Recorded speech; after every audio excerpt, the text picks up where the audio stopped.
जय शिव मिश्रा जी। राधे राधे महाराज जी। प्रातः स्मरणी पूज्य गुरुदेव, आपके चरणों में दंडवत प्रणाम। पूज्य महाराज जी, मेरी एक जिज्ञासा है, क्या इन चरम चक्षुओं से भगवान दर्शन हो सकते हैं? देखो, 3 प्रकार के नेत्र होते हैं।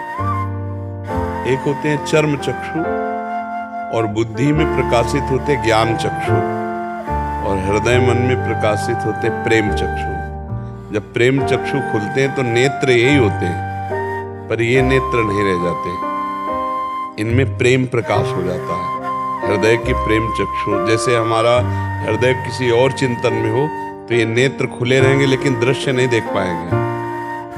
ऐसा होता है ना कि हम सुन नहीं पाते बैठे हुए भी, और देखते हुए भी देख नहीं पाते यदि हमारा मन कहीं और हो।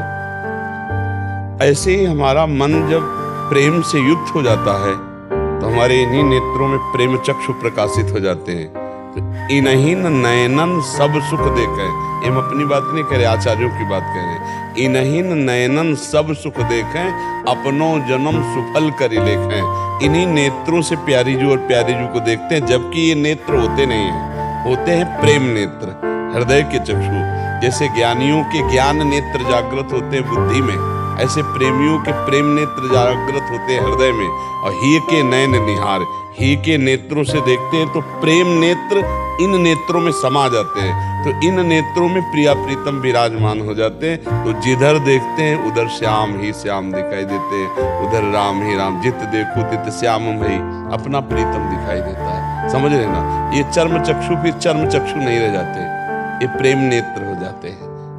जैसे भगवान ने अर्जुन को विराट रूप देखने के लिए दिव्य दृष्टि दी, ऐसे ही नाम और लीला गुणगान परम पावन चरित्रों का गायन और महापुरुषों की कृपा, तो फिर हमारे प्रेम नेत्र प्रकाशित होते इन्हीं नेत्रों में। तो इन्हीं नेत्रों से हमें प्रियालाल का साक्षात्कार होता है, जो हृदय में खुलते हैं, और प्रकाश इन्हीं नेत्रों से होता है। पी मूर्ति नयनन बसे, इन्हीं नेत्रों में तेरस राह समाए, ये लक्षण सुन प्रेम के और न कछु सुहाए। इन नेत्रों का दर्शन बदल जाता है। अभी त्रिगुणात्मिका माया का दर्शन है, स्त्री पुरुष जड़ चैतन्य, और फिर जड़ चैतन्य कछु नहीं दिखत, जित दिखत तित श्याम खड़े, बिवहल बिकल संहार न तन की, घूमत नैना रूप भरे।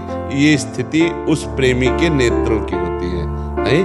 जब ये नेत्र आपको अभी जो दिखाई दे रहे हैं, इनमें जैसे भगवान ने दिव्य दृष्टि दी तो विराट रूप केवल अर्जुन देख पा रहे हैं और कोई नहीं देख पा रहा। ऐसे ही गुरुदेव, रसिक महापुरुष जन, इष्ट देव कृपा करते तब प्रेम नेत्र देते हैं, तो प्रेम नेत्रों से अपने प्रीतम का साक्षात्कार होता है। पर नेत्र यही होते हैं, पर नेत्र का सामर्थ्य बदल गई, त्रिगुणात्मिका माया से परे अब इनमें प्रेम सामर्थ्य जागृत हो गई। जैसे महाराज पृथु भगवान से प्रार्थना करते हैं, वरदान मांगते हैं कि मुझे 10,000 कान हो, तो 10,000 कान तो पूरे शरीर में कान ही कान हो जाएंगे ना। भाव ये कि मेरे कानों में 10,000 कानों की सुनने की सामर्थ्य हो। कान यही है पर सामर्थ्य 10,000 कानों वाली है। ऐसे ही नेत्र यही है पर सामर्थ्य प्रेम नेत्रों की हो गई।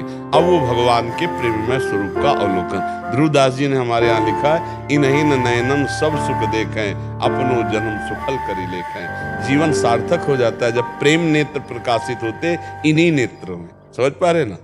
और ऐसे देखते हैं जैसे हम आपको देख रहे हैं, और छूते हैं और भगवान से खेलते हैं, भगवान से संभाषण करते हैं। ये भगवान कपिल देव जी ने श्रीमद् भागवत में लिखा, पढ़ के देख लीजिएगा।